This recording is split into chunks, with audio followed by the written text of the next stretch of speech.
हूँ तुम्हारी श्रीमद् भगवद गीता। हाँ, जो कहूँगा सच कहूँगा, सच के सिवा कुछ नहीं कहूँगा।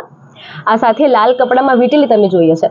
તમે બધા મને ઓળખો છો કે ભાઈ આપણો હિન્દુનો ધર્મ ગ્રંથ એટલે શ્રીમદ્ ભગવદ ગીતા. આજે હું તમને જણાવીશ કે ખાલી હિન્દુનો ધર્મ ગ્રંથ નહીં, એક લાઈફ ફિલોસોફી અને સાયકોલોજીનો ગ્રંથ એટલે હું છું. ભગવાને પોતાના સ્વમુખે તમારી દરેકની પ્રોબ્લેમનું સોલ્યુશન મારી અંદર આપ્યું છે.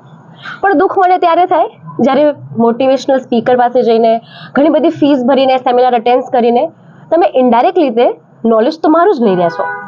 દુઃખ એ છે કે તમે ડાયરેક્ટ કદી મારી જોડે કનેક્ટ થયા જ નહીં. વિડીયોઝમાં કે સ્ક્રોલ કરીને તમે ઘણા જ બધા વન લાઇનર મારા વિશે જોયા, અપનાવ્યા કે નહીં એ તો તમે જાણો હો.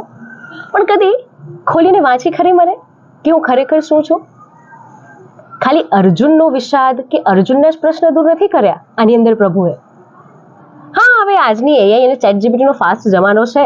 તમને દર મિનિટે ફેશન જુદી લાગે, તમને કારના મોડલ, મોબાઈલના મોડલ બધું જ તમને ઓલ્ડ ફેશનને જૂનું થતું લાગતું હોય તો હું તો રહ્યો 5,500 વર્ષ કરતાં પણ જૂનો એક સદગ્રંથ.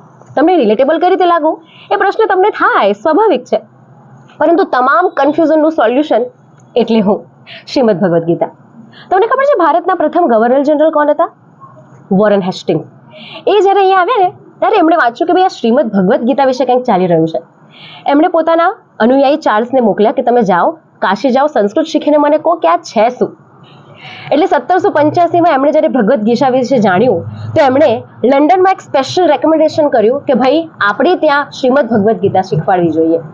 1785માં અર્લી 80sમાં ફ્રેન્ચ, જર્મન, રશિયન, 1823માં ડાયરેક્ટ ટ્રાન્સલેશન સંસ્કૃતથી લેટિનમાં જે ઓગસ્ટમાં જર્મનીમાં પબ્લિશ કરવામાં આવ્યું 1823માં. થ્રુ આઉટ 19th સેન્ચુરી સુધી મારા વિશે ફોરેનના લોકો હંમેશા જોડાયેલા રહ્યા. હા, ન્યૂ એજ્યુકેશન પોલિસી આવીને 2020માં આપણે ત્યાં પણ એનું અમલીકરણનું આવ્યું ખરા.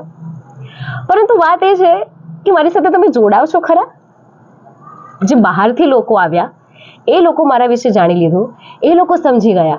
કારણ કે આમાં વાત તમારી પર્સનાલિટીની, તમારા રૂટીનની, તમારી લાઈફસ્ટાઈલની, ખાવું, પીવું, ઉઠવું, બેસવું, સંબંધ, વ્યવહાર કેટલું બધું મારી અંદર છે. બીજા લોકો આવીને મારા વિશે નોલેજ મેળવીને પોતાની ત્યાં પ્રચાર કરવા લાગ્યા, પરંતુ મારા જ લોકો ક્યાંક ને ક્યાંક પાછળ રહી ગયા. આજે ગીતા જયંતિ, આજે તમારી માટે એ જ કહેવાય છું કે ડાયરેક્ટ મારી સાથે જોડાઓ. કદી તો ખોલીને જોવો કે હું શું છું, મારી અંદર શું લખેલું છે.